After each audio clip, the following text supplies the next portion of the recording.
The island had been looking for a solution to electricity problems for many, many years.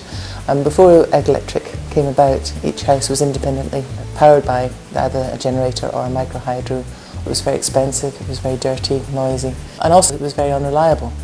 You couldn't have 24-hour power until we finally came upon the idea of having a system which combined the three renewable sources of wind, sun and hydro.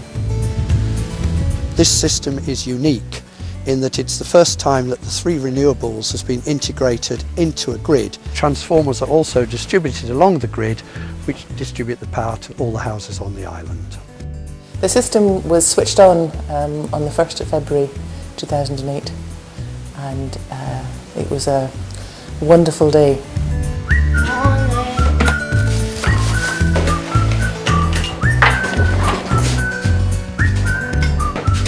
This is an hour meter, and basically it tells us how much electricity we're using so that we can't use more than 5 kilowatts, otherwise there's a trip switch which will cut out our electricity. We usually make sure we don't use too many things at one time and switch something off before we turn something on.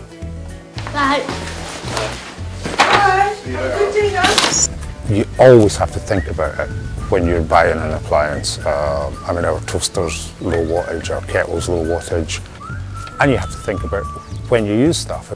It's in everybody's head, and the power's really very, very reliable nowadays.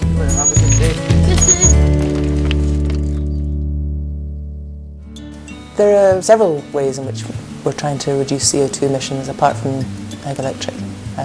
That includes insulation, so people use less fossil fuels if that's what they're using to heat their houses or their water.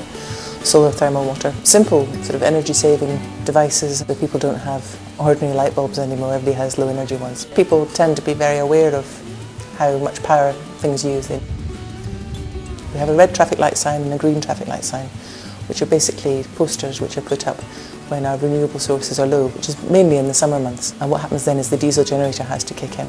So by letting islanders know that renewable sources are low by a red light or a green light, then people can reduce their power demand at any one point.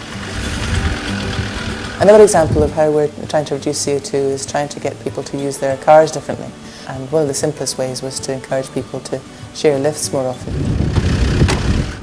We have something called the Green Team. We encourage everybody from Eigg to come along to Green Team meetings to discuss what they think of what we've been doing so far and where we think we might take things further. We're trying to encourage visitors to think about their experience while they're on Eigg, to think about how they might reduce their CO2 and energy use when they get home. Any community that's got a renewable system, they're asking, would they have an open day? And we could easily put a wee flyer together saying whichever and just 100 people coming off the boat. Yeah. Ah, yeah. £40 worth of electricity. We can indeed. There we are. Thank you. Cheers. We'll see you later. See you later. The electricity especially has just made a huge difference for me as a business, because we were working on limited generator power, whereas now I don't really have to worry about anything anymore in there. What that 24-hour power has enabled is produced employment for people, but it's also provided new business opportunities for people. The original design of the scheme was intended to allow for 50% increase in domestic properties on the island. Well, this is actually my son's house. He's just building this behind the polythene there. It's actually a straw bale construction and slab insulation inside as well. And again, high performance windows, and this will get a very high energy rating.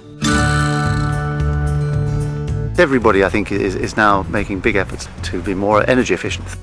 Eigg Electric scheme will save the island between 150 and 200 tonnes of carbon dioxide per annum. Technology plays its part, and we wouldn't have the scheme that we have here were it not for technology. But the primary thing is the change in people's approach.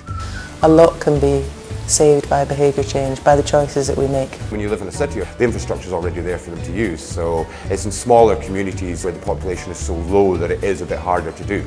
Eigg Electric and all that we've done in Eigg to reduce energy has been a community activity, but any community can be an island. A tower block, an office, a school, a street, a village. And a group of people can work together to try and think about how much energy their community uses. Certainly on Eigg, one of the main things has been changing people's perceptions of what is actually involved and the fact that it isn't that hard to be green.